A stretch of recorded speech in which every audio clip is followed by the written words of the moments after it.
1 наурыз алғыс айту күні, наурыз айының бет ашар күні, мерекелік құттықтау бір-біріне деген ыстық ықылас пен ризашылық сөздермен бастау алды.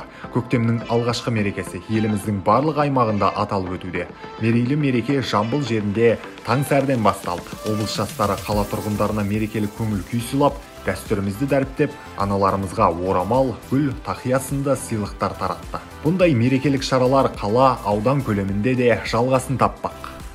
Алғыс айту күні бұл ең алдымен елімізде тыныштық пен үндестік, өзара сенімділік пен барлық қазақстандықтарға деген құрметтің орнығуына негіз болған бейбітшілік пен келісім саясатының салтанатты күні. Бұл тағдыр тәлкегімен Қазақстан жеріне қоныс аударған миллиондаған этнос өкілдерінің құтты қонысына айналған қасиетті қазақ жері мен қонақжай қазақ халқына терең тағзымның белгісі. Пандемия кезінде әр адам өмірі үшін аянбай еңбек етіп, өз өмірін құрбан еткен ақ халатты абзал жандарға алғыс ретінде Тараз қаласының көрікті жеріне айналған денсаулық аллеясы мен біз біргеміз монументі дәрігерлердің құрметіне арнап ашылды. Облыс әкімінің бастамасымен Тараз қаласында анаға тағзым орталығы ашылды.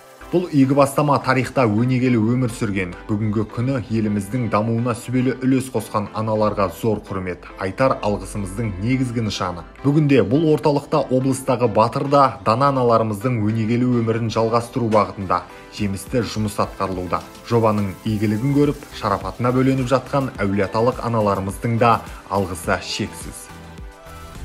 Асар жобасы аясында жүздеген отбасы үйлі болып, баспана бағытына бөленген жандардың да алғысы шексіз. Аймақта игі бастаманың ұйытқысы болған жомарт түлек жобасы бастау алып, қазір облыс орталығы мен өңірлерде түлектер мен кәсіпкерлердің демеушілігімен скверлер мен аллеялар ашылып, көне шаһар шырайлана түсті. Бұл жоба биыл да жалғасын таппақ.